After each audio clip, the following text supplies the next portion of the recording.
Okay, good morning. Thank you for coming. Full room, I like this. Just a quick note, we have stuff to give away as well, but it's Oracle, you have to jump through one hoop. We have feedback forms, which are available here with Sri Kumar. Also on our stand upstairs, we have these amazing little magnetic Oracle desk toy clip things, which I have already stolen one of, which you'll get if you fill out a feedback form.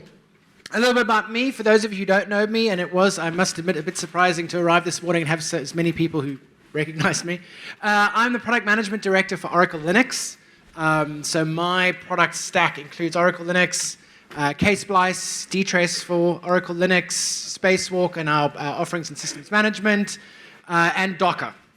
So I do the integration of Docker with Oracle Linux, and the certification of Oracle products within Docker. So I'm the contact for our internal development teams as they're certifying Oracle Stack products to run inside Docker containers.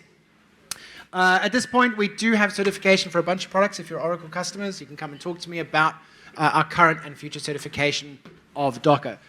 The one thing I did actually want to ask, we were asked earlier that who is running Docker in production, who doesn't know what Docker is? Good. Because I did not write that into the slide deck, and I realized at about 10 o'clock this morning, I hope everybody knows what Docker is. Okay, I can move through that.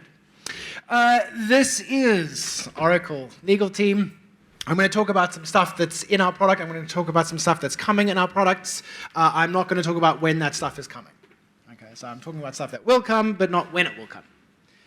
So, let's get started. Why use, I've done the introduction, you know who I am. We only got 25 minutes, so I'm going to talk about why using Docker containers is such a good idea for something like OpenStack. I'm going to talk about our deployment architecture and how we actually utilize Docker containers, and I'll take a little bit of look at the performance comparison of using Docker containers versus something like RDO. So this is pretty much a new model for deploying OpenStack. There is an OpenStack upstream project called Kolla. Our enterprise distribution of OpenStack is now based on the upstream Kolla work. We are still on in our R2 release. We're on the Kilo release of OpenStack. Obviously, Kolla has moved on through Liberty to Mitaka. We will stay on Kilo for R2. We will move to Mitaka for R3. And of course, we're making enterprise fully supported releases of OpenStack, and OpenStack moves very quickly for a company like Oracle. So we are enterprising, it's totally a word, our Kilo deployment at this point. So we all know this. Your Horizon OpenStack dashboard, and you've got a whole bunch of services. I never remember which service name is which. Okay? They don't seem to have any sort of reference. I'm sure somebody somewhere understands why Nova and Neutron, and Neutron I get slightly, but the others I'm never going to forget. I will get service names wrong. Try and understand which one I mean, not which one I say. Our current release is based on Kilo. One of the cool things about Oracle's OpenStack deployment, it's free to use. It's not just free to try. You can use it for as long as you like. We provide it for free. We provide Oracle Linux for free. We provide updates for free. We provide everything for free. Go, use it, distribute it, download, put it in your environments, run it in production, all for free. The only time you need to pay us is if you actually want to phone us for support. If you want to phone us for support, then you pay us. If you don't want to phone us for support, don't pay us. My sales guys really hate it when I say that. And it's always, that's the longest conversation I have with Oracle customers, is they don't actually have to pay us for this stuff. It is included, by the way, in your Oracle Linux and Oracle VM support subscriptions. If you have Oracle Linux support, you have OpenStack support now, included. No extra cost. When's the last time an Oracle salesperson said that to you? No extra cost. That is hopefully the sum total of all the Oracle sales I will do on this stand. If you want more Oracle sales, come upstairs. So we know about the various planes with OpenStack. We've got the data plane. That's stuff that I'm providing to the business. We've got the deployment plane. That's how I get stuff out there. We've got the control plane. That is the OpenStack bits, the actual services. I'm going to be talking about this, the deployment plane. How I deploy, configure, and reconfigure services in my environment. It is not for the timid. Who here actually deployed OpenStack back in the day of Icehouse and Juno and stuff like that? Fun, right? Yeah. Reminds me of Gen 2 Stage 1 buildings. Anybody do a Gen 2 Stage 1 build? We need a t-shirt. We need a support group, I think. So OpenStack historically has not been simple to deploy. We started with the RPM-based model. Our OpenStack R1 release was an Icehouse release. It was RPM-based, vaguely based on the work that the RDO team had been doing. Thousands of interdependent packages, otherwise known as RPM dependency hell. And I'm an RPM fan, and I call it that. It was always difficult to manage upgrades. As soon as you upgrade one package and its dependencies trickled down, then you had to upgrade others. And if you were interacting between these things, it took a long time to upgrade the stuff. And it was very high risk. You had to ensure everything was identical inside test frames. Very long time to deploy because you had to install and yum and do all these kinds of things. Along comes Docker and things change. Now we have production-ready microservices, each self-contained. I no longer have to worry about dependencies. Because all of my OpenStack services are self-contained, the only thing that changes is the configuration. The configuration is maintained outside of the container and distributed between the nodes in an OpenStack deployment. So new containers are easy to create. Fresh containers are easy to create. Upgraded containers are easy because I just destroy and recreate. All I do is store everything external, the configuration external, and the service internal. As a result, it's pretty fast. It's about twice as fast to deploy. We're now getting, in our current builds in R3 type stuff, we're getting to 4 to 5 times faster to deploy. Where it really comes into fun is upgrading. Deploying is fine. You've got all these machines. Somebody, your hardware vendor's delivered. Here's my OpenStack cloud. I've got 17 racks of brand new, beautiful machines. And deploying the first time is great because there's no usage of the machines. You've got them, until you stand this thing up. No one's using them. It's great. You've got all the time in the world at that point, theoretically. It's once everybody's on it, and you've sold it, and the business is sold, and everybody's going, you can't take a thing down. All of this is mission critical. That's where this stuff becomes really important. We actually started back ages ago creating our own Docker-based deployment model. So we started building all of our own Docker containers. We started doing the code and build process of this. We were moving into test, and Kolla came along. Kolla being the upstream OpenStack containerizing project. So we pivoted, because I need to use a marketing term in every presentation, pivoted. And we switched our development across to working with the upstream Kolla project. So now we're one of the core providers for the upstream Kolla project. We've been handing across a whole bunch of Docker containers. Obviously, all of our Docker containers are based on Oracle Linux. Inside the user space is Oracle Linux 7 inside the container, but they're fairly shiftable for the base OS.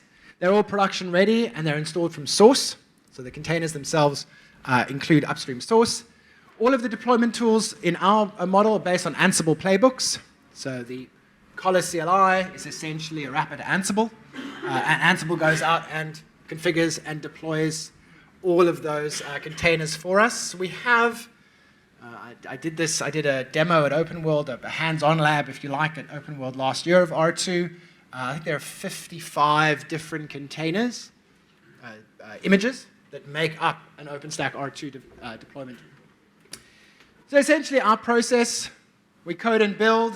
That's rapid code and build. So we're, I think, building about 10 to 15 new image stacks a day in our build environments. Our testing, I make this statement every time I talk about Oracle Linux. We believe, and I keep saying this so that somebody will prove me wrong eventually, but we believe we have the largest Linux test farm in the world. We do 100 and now up to 130-something thousand hours of QA a day within Oracle of our Oracle Stack products on Oracle Linux. This has been extended. The timings there, we extended that to include Oracle VM testing. So now that farm has shifted. It used to be 100% bare metal back in the day. It is now 70% virtual. So we extended the amount of testing we could do by turning most of our bare metal machines into virtual machines. We now run multiple VMs on those. We test Oracle Linux 5, Oracle Linux 6, and Oracle Linux 7. We test Oracle Database 10G, 11G, 12C. We test all of the versions of WebLogic, all of the versions of MySQL, all of the versions of Ansible, PeopleSoft, eBusiness Suite. I'll forget them. A bunch. So when we release new products, we have done at least sanity and regression testing on almost all of the Oracle stack on those products as well. Our deployment testing, we have a very nice farm now in our Broomfield lab in Colorado that gets destroyed and rebuilt every Monday morning, US time. So it's an automated destroy and rebuild, which is always quite fun. You walk in on Monday, I just want to save, oh, it started. Inevitably happens to me. Just want to save that one file, and it gets destroyed. And the test there basically is if our automation systems can redeploy the entire stack from scratch automatically. And then we monitor that, and we start the whole thing again. So this is how it works in the distributed model.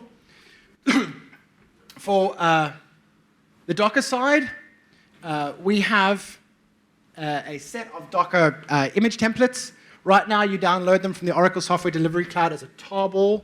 We are working at providing an Oracle fronted registry that you can just pull from the registry for this. There's a whole bunch of images. I said there are about 55. As part of the installation, you would install them into a local registry just for ease of deployment. You wouldn't want to pull them from a public one.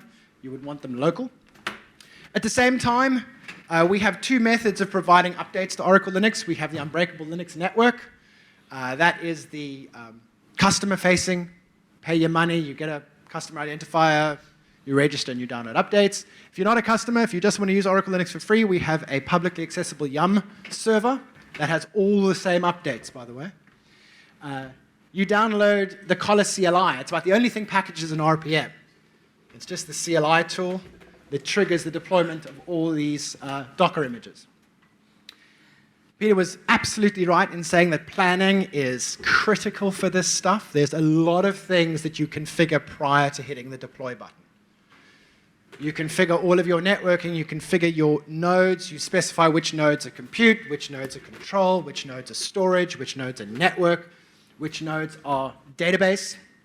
We provide those 5 groups, by the way, as a default configuration. We say, well, a standard production, what we would call a production-supported deployment of OpenStack, we would say at least 2 control nodes for HA and 1 compute node. It's kind of pointless without at least 1 compute node.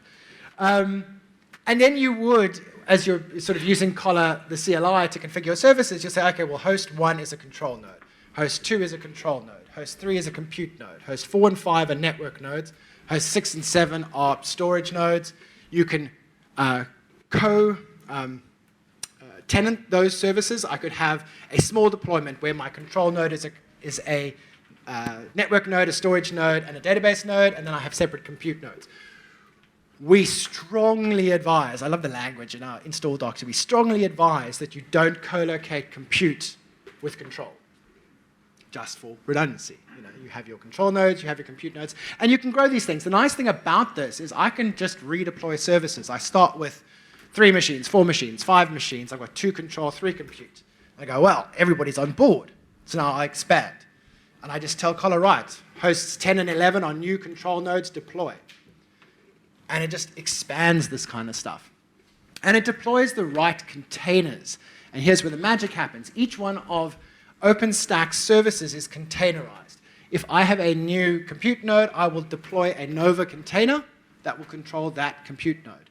I will deploy tiny little, potentially Swift and Cinder containers that control access to Swift and Cinder backend storage nodes. I will deploy on our compute nodes, we deploy tiny Neutron containers that do the Open vSwitch integration, potentially. So this is what it looks like. If I have a controller node, we have MySQL cluster as the backend. Note that we automatically deploy MySQL CE cluster active across all of the controller nodes. We have RabbitMQ, KeepAliveD. We use KeepAliveD and HA proxy to do the handling of the network, the VIPs for the services, Nova, Neutron, Memcached, and all of the services, and the Swift, etc. I'm not telling you anything you don't know. Over in the compute nodes, we have Docker containers for Nova and the Neutron ML2 and Open vSwitch agents. Notice that we do support KVM, Hyper-V, LXC, and Zen. Hyper-V and LXC are in tech preview at the moment on the OpenStack R2 build. Obviously, our KVM support and our Zen support is in the form of Oracle VM. So Oracle VM is our virtualization product, which is based on Zen.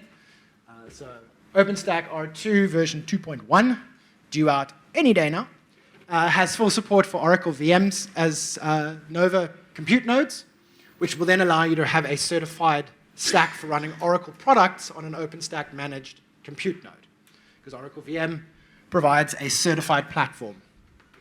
The network nodes and the storage nodes have things like Neutron agents, Swift agents, Cinder agents. We also ship, which is really fun, in our storage nodes. We were talking in the keynote this morning, the power of OpenStack is in its extensibility and plugins. I was amazed. I've been with Oracle for close on 8 years now. And the first thing I did when I joined 8 years ago is I went and downloaded our product list, because I knew about Oracle Database. I'm a Linux guy, so hi. I knew about Oracle Database, and we have like 9,000 products 8 years ago. We integrated the ZFSSA and FS1 storage plugins into OpenStack as well. So now we have direct connectivity between our OpenStack platforms and our storage platforms. So if you have ZFSSAs, if you have FS1 full flash appliances, you now have integration for both Cinder and Swift. So this was the comparison. This is the recommending side. If you've got 4 to 50 compute nodes, we recommend 2 controller and 2 network nodes. You can coexist your network nodes with your controller nodes for this. I would go about the 30 hosts. Just on an hour to deploy that. To 100, we're going with 4 with 2, with 6 separate additional Ceph nodes for storage. Up to 400. Our test now, I think, deploys about 6,000 compute nodes. They're all virtual. We don't actually run virtual machines on the deployment tests. We just spin up about 1,000 or 2,000 compute nodes just to see how long the deployment takes. It's about 2 hours. Here was the storage, the speed. I need to find out if we've ever competed in this build the stack competition thing, because we're getting pretty quick at this. Depends on how many nodes you go. With 50 compute nodes, an RPM-based deployment takes about 2 to 3 hours. With containers, it takes about 60 minutes. Same with 100. We're about 50% faster on that one. Updating is the real bit, because there's no reconfiguration required. We just destroy and recreate the container. For those of you who have worked with containers, you know how fast that is. So destroy and recreate a container is much faster than the time taken in that 60 minutes is the time taken for each of your compute nodes to pull the image down off the registry. That's 90-something% of the time for this deployment is I need to get the images out there. If you pre-deploy your images, if you do Docker pulls onto the machines prior to doing the destroy recreate, that destroy recreate can take seconds to get this stuff up. We did a rally simulation. This was a 5-machine test, so 2 control nodes and 3 compute nodes. We booted 1,500 VMs in 10 minutes. We did 200 concurrent VM boots by Nova.